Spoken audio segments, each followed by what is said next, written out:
Hi friends, welcome back to my channel. আজকে আমি আমার ব্লগটা ঠাকুরঘর থেকেই শুরু করলাম। তো আজকে পুজোটা দিয়ে মেন ব্লগটা শুরু করলাম। তো দেখতেই পাচ্ছ, এখন আমি ঠাকুরঘরে রয়েছি। ঠাকুরঘরটা বেশ সুন্দর করে ঝাড়পোছ করব।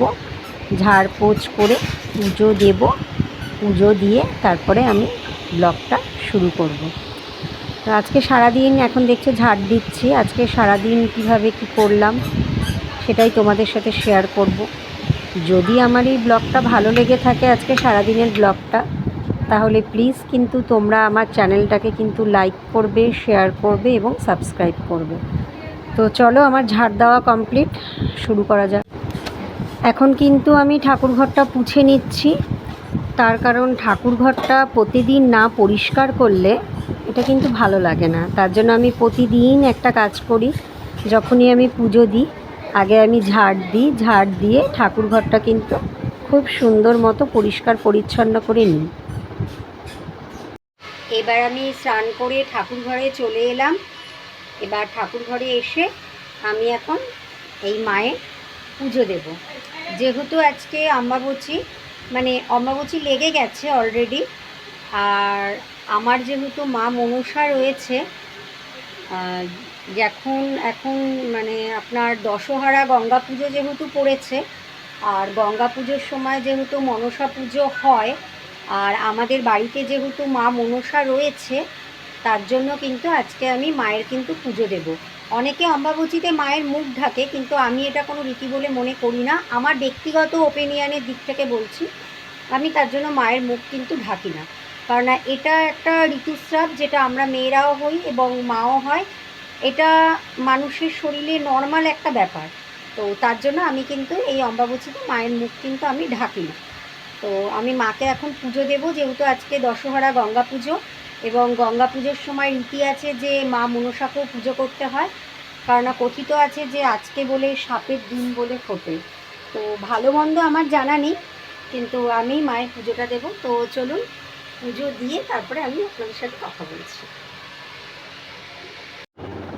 আচ্ছা, আমাকে একটা কথা বলো তো, তোমরা কারা কারা করো আমাকে একটুখানি প্লিজ কমেন্টে কিন্তু বলবে যে ঠাকুর পুজো দেওয়ার আগে তোমরা কারা কারা ধূপকাঠি ধরাও, সেটা আমাকে বলবে।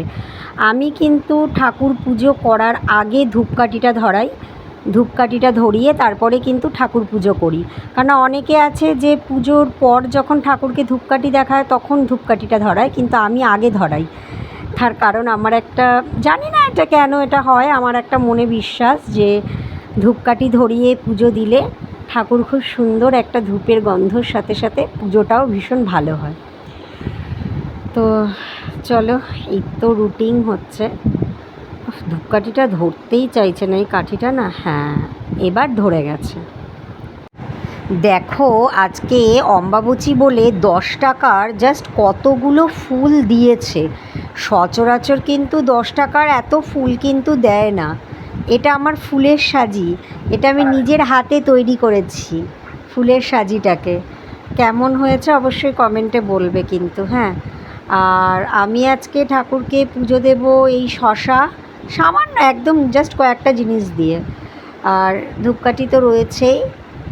আর এই হলো দুধকলা, আর এটা হলো সন্দেশ, আর এটা হলো মিষ্টি, আর এই খই। জাস্ট এই কটা জিনিস সামগ্রী দিয়ে আমি কিন্তু ঠাকুরকে আজকের পুজোটা দেব। বাহ, কোথায় চলে গেল না। তো কেমন লাগলো আমার ব্লগটা কিন্তু অবশ্যই কিন্তু বলবে, ঠিক আছে? চলো, স্নানটা আগে সেরে আসি, তারপরে পুজোটা করছি। তো দেখো, আমি ঠাকুরের জন্য খাবার বেড়েছি। তো আজকে যেহেতু দশহারা, তো তার জন্য মায়ের জন্য এখানে দুধকলা রয়েছে, খই রয়েছে, সন্দেশ রয়েছে, আর সমস্ত ঠাকুরের জন্য খই রয়েছে, বাতাসা রয়েছে, আর বোঁদে রয়েছে। তো কেমন লাগছে ঠাকুরের খাবার বাড়াটা অবশ্যই কিন্তু আমাকে কমেন্ট করবে। পুজো দেওয়া হয়ে গেছে। দেখো, আমি সব ঠাকুরকে খেতে দিয়ে দিয়েছি সুন্দর মতো, সবাইকে সুন্দর মতো খেতে দিয়ে দিয়েছি। কেমন লাগছে বলবে, হ্যাঁ, আমার পুজোটা দেওয়া। এই যে এটা হলো, এখানে সব শিব ঠাকুর যারা আছেন তাদেরকে সবাইকে খেতে দিয়েছি। আর এটা হলো আমার মা মনসা, আর এগুলো হলো সব কালী ঠাকুরের আসন। সবাইকে খেতে দিয়েছি।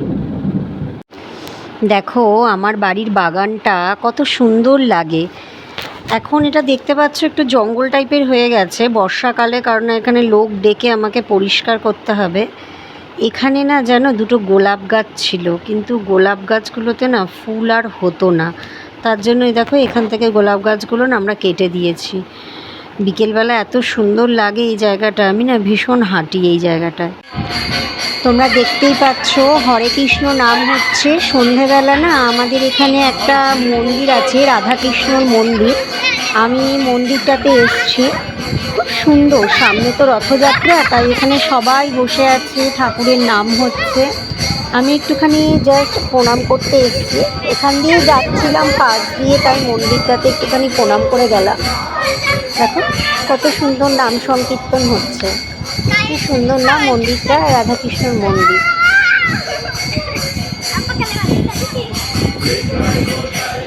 কতটা বড় জায়গা নিয়ে দেখেছো। আর এই দেখো এটা হলো সাহিত্য সম্রাট ঋষি বঙ্কিমচন্দ্র চট্টোপাধ্যায়ের বাড়ি।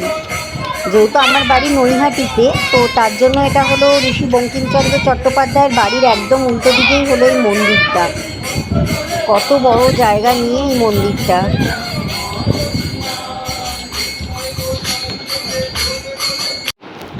ব্যাস চলে এসছি আমি পার্টি অফিসে। এবার পার্টি অফিসে বেশ কিছুক্ষণ সময় কাটাবো, আমরা সব মহিলারা আছি। সময় কাটিয়ে তারপরে বাড়ি চলে যাব। আজকে বেশি কেউ আসেনি। তো এই হলো আমার রাতের ডিনার। জাস্ট অল্প একটু ভাত, আমি সচরাচর রাতে ভাত খাই না, কিন্তু আজকে দুপুরে ভাত খাইনি বলে আমার খিদে পেয়েছে, আর এই মাছ। বাস এই দিয়ে আজকে রাতের ডিনারটা কমপ্লিট করব। তো ব্লগটা শেষ করার আগে আমি একটা কথাই বলবো, সারাদিনে আমি জাস্ট কী করলাম আজকে সেটাই একটুখানি আপনাদের সামনে তুলে ধরলাম। যদি আমার এই ভিডিওটা ভালো লেগে থাকে, আপনাদের ভালো লেগে থাকে, তাহলে কিন্তু অবশ্যই কিন্তু আমার এই ছোট্ট চ্যানেলটাকে আপনারা লাইক করবেন, শেয়ার করবেন এবং প্রচুর প্রচুর কিন্তু সাবস্ক্রাইব করবেন, কারণ নতুন চ্যানেল তো এটুকু তো আমি আপনাদের কাছ থেকে একটু আশা করতেই পারি। চলো টাটা, গুড নাইট, আবার দেখা হবে কালকে।